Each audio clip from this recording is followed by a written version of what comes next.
Welcome to Borland Architecture. I'm Roger Borland, and I'm very excited and somewhat daunted because this is our first ever YouTube video, and we're here to provide you with some hopefully really valuable insights into how you can design a really valuable, healthy, sustainable family home. So that's the goal of this channel, is to be able to provide you with as much information as possible so that you can go away and design better buildings and your family will be more comfortable, healthier, and want to live in these buildings for a very long time, hopefully generations. We're trying to design 1 million buildings that take this idea of sustainable, long-term, healthy buildings and put it into the hands of 1 million people. So we can't do this by working one-on-one with 1 million different people. We just don't have the capacity to do that. And that just becomes too difficult. So we've come up with 3 ways in which we're aiming to do this. The first one is, obviously, you can work one-on-one with us. And if you do want to work one-on-one with us, I've left a link in our description. Just go there, have a look at that, because that will allow you to book a discovery call with myself. If you want to have a chat about what your project goals are, what you want to achieve, let's just go through that, see whether there is something we can do. Maybe it is working one-on-one with you. Maybe it is just providing you some advice and some direction, which way that you can do that. The second way that we're looking to do this is quite a unique one. So we've been thinking about and designing high-performance buildings for quite some time now, and designing architecture generally for 20 years. And so, as I mentioned, it's going to be very difficult for us to reach a lot of people designing one-on-one with everybody. And so how do we actually achieve a similar outcome for the wider majority of the society? And so what we're doing is we're creating a series of template buildings. And these template buildings have been designed to take all of the knowledge that we've learned over 20 years in practice and making them truly sustainable, high performance, healthy, long-lasting buildings through the design process, and creating these so that they're very energy efficient, very structural efficient, and very design efficient, so that we can reduce the cost from the inefficiencies and put that money back into the high performance components of the building. That way we can create buildings that are cheaper to construct, but you're getting much better outcome out of it. The third way that we're doing it is by creating content like this. And so we want to try and help people as much as possible to learn how to do this themselves. Obviously, creating a building is a very complex and difficult thing to do. And creating a truly sustainable high-performance building is even more complex. And so we need to try and educate people. We need to try and show you what can be done and how to do it, and also what shouldn't be done and how not to do it. And so we're going to go through these videos on this channel to try and bring that to light for you, to try and educate you and show you the path forward so that you can get some understanding. And then obviously if you need some guidance along the way, myself or other people can jump in and help you achieve that outcome as you need to. So with all 3 of those, obviously, feel free, jump on the discovery call. I'd love to chat to you about all 3 of those, whether there is an opportunity to work together, whether it is something that we just provide advice to you, whatever the case may be. I'd love to have a chat with you. Why are we doing this? So we're doing this because, well, basically I've been sold a false dream when I came to Australia. I grew up in the northwest of Ireland, and for years we used to watch Home and Away and Neighbours on TV, and every day I watched it, the sun shone, people were dressed in t-shirts and shorts. It was a beautiful lifestyle, and I said I wanted that. So I came to Australia expecting that, and lo and behold, when I got here, the weather was not like that. Most of the time, the buildings that we lived in were so cold and uncomfortable that we felt really uncomfortable being here from that point of view.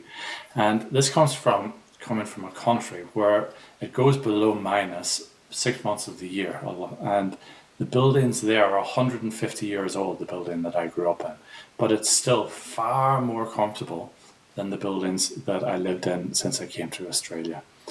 And why is that, you might ask? Well, one is that energy costs in Europe and other parts of the world, there was an energy crisis in the 70s and 80s which drove the price of energy up. And that meant that people had to do more to ensure that their buildings were more comfortable and energy efficient.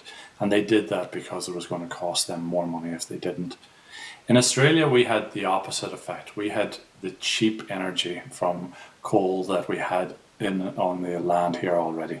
And so we just burned more and more of that. And it was a cheap fuel source, right?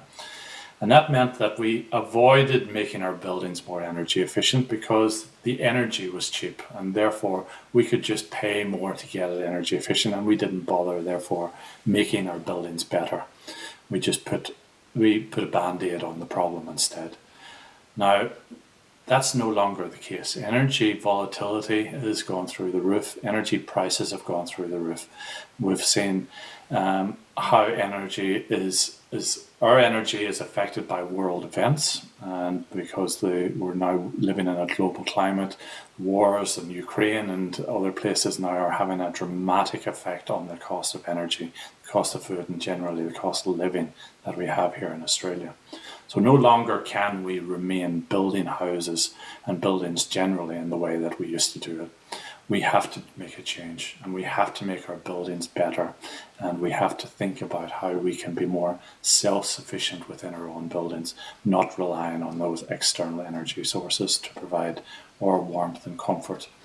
And so that's why we're doing it. We're doing it so that we can bring our European experience to Australia and build better buildings for the future, and making sure that you have a comfortable, energy efficient building moving forward for the next generations coming.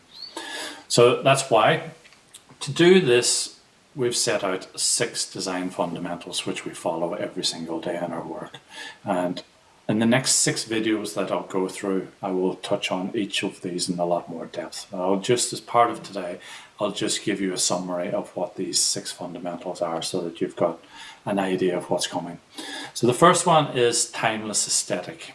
And the timeless aesthetic, the idea of this is to create a building that aesthetically works for now, but also into the future. And so we've obviously had plenty of experience of looking at a building and saying, oh, that one's from the 1970s, look at the brown wallpaper and so on, and so that one is from the 90s. And again, we'll be able to look at this moment in time, 2024, in the future, and say that building was from that era. And we want to try and avoid that to a certain degree. So what we want to do instead is create a framework. We want to create a blank canvas that our building sits within, and then add layers of our lived experience inside that canvas. And those layers are about the life that we live in a given time. The building itself shouldn't have to adapt as much over that given period of time. It just becomes a vessel for our lives. Spaces need to be inspirational, they need to be light filled, and they need to be natural as possible. And we focus on those 3 elements as much as possible, and don't try to follow trends so much. We try and avoid those because they put a date stamp on the building. We try and ensure this building will be aesthetically consistent throughout time. And it's a very difficult thing to predict what the future will bring forward to us, but we can look at the past and say, right, we understand that this type of building will last for longer from that point of view. And so that's what we're aiming to do with a timeless aesthetic. Second one is functional simplicity. And likewise with the aesthetic, from the functional point of view, we also want to ensure that the building will last for a long period of time and not just be stuck in and functional for the now. So we do this by going really deep on the brief. We try and understand exactly how any given family will work and how they work throughout the whole day, throughout the whole year in different scenarios, and how those scenarios affect the functional relationship they have with the building. So First of all, we need to ensure that every square meter of the building is functionally working really hard. We want to try and shrink buildings down a little bit and try and make them more functional instead of just large spaces for the sake of it. Second part is then we think about the future and how the building will need to adapt to changes within your lifestyle and your family's lifestyle and changes within the relationships within that building. And so it could be that the children grow up and they move out, and so therefore you become an empty nester in that building. It could be that the children are still there and then grandparents or other relatives need to move in as well, and so there's more people in the building. There's lots of different scenarios that could be and would be different for every given family. And so what we try to do from the outset is try and design a building around those eventualities. Try and build in the functionality and the flexibility into the floor plan and the building generally, so that we'll adapt and be able to change different scenarios. And that makes it more sustainable, and it means that you can be there for a longer period of time and stay in love with that building. The third part, which we think is probably one of the most important, is the health and well-being of buildings. So I heard this recently and I didn't believe it, and I had to study it a bit more. But apparently we spend 90% of our time as human beings in the modern society inside buildings. That is mind-boggling. And this has become a real focus now, especially since COVID, and putting the focus back on homes especially, because we now work more and more from home. That means that we're spending the majority of our time inside our homes. So those homes become, therefore, a vessel for our lives. They become an influence on everything that we do and how we engage with the natural world, how we feel, how our mental health is, how our bodies feel. So we have to try and build in active systems into the building so that it takes care of how we feel. And this comes from not only the mental side, but the physical side as well. So from a mental side, it's thinking about light, it's thinking about air, it's thinking about connectivity to outside spaces, thinking about connectivity to other people, both from an isolation point of view so that you can lock yourself away and get work done, but also the connectivity and connection to people so that you have that social interaction, and that can obviously have a great impact on your health in many ways. But then we also think about the physical side as well. So can the building provide physical activity for you? Does it allow you to breathe natural fresh air at all times without chemicals and other contaminants in the air that will influence your health, such as allergies, such as viruses and so on? Does it create a real barrier to protect you from the outside world contaminants as well? Acoustics, another one. So lots of different aspects in health and well-being. Again, we'll dive into that deeper. Number 4 is self-sufficiency, creating a building that is self-sufficient over a long period of time. So again, we're coming back to this idea of energy, and specifically energy we're talking about. It can also lead into food and other resources, water and so on site, and the self-sufficiency around those ideas as well, becoming off-grid as much as possible. And so this idea of allowing ourselves to disconnect from the grid as much as possible will mean that we're not reliant on those grids, and the volatility of those markets then doesn't become such a factor. So having on-site renewables where possible so that we can harvest our own energy on-site is really important. And we can only do that really if we create the building properly in the first place that doesn't use much energy. So first, reduce energy as much as possible through the building envelope. Secondly, apply those renewable sources so that it takes care of the energy that we do need. Number 5 is appropriate performance. And again, this comes back to energy, but it also comes back to performance. And so, our comfort.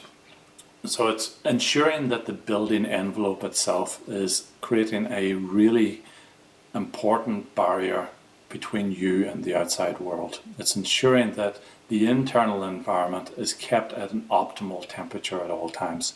It's ensuring that the building isn't leaking energy, and so that it's maintaining that long-term value within the building, and you just feel generally more comfortable without drafts all the time. And so very important about appropriate performance. Otherwise, some people would call it high performance buildings. The last one, which sort of ties a lot of these things together, is legacy. And it's about creating generational buildings. And this, to us, this is about sustainability. This is true sustainability. It's about creating buildings that will last for generations, thinking about it on a much larger plane than we have been doing recently. Our world has become very short-sighted in regard to creating anything that we have. It's a throwaway society, and it's not sustainable, and it's not the way that we should be building buildings. We should be thinking buildings as a very long-term asset that lasts for generations, something that we can pass down through generations and that they will continue to love and be able to use without needing to change that structure very much at all through the decades. So all 6 of those we'll jump into in more detail in the next 6 videos.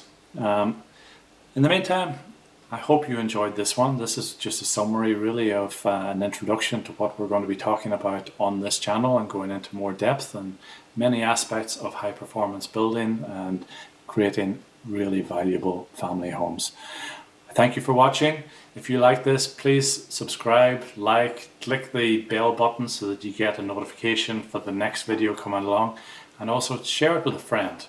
I'm sure there are lots of people within your network, your family, who are thinking about building a building in the next year or two, maybe in the next 10 years. It doesn't really matter.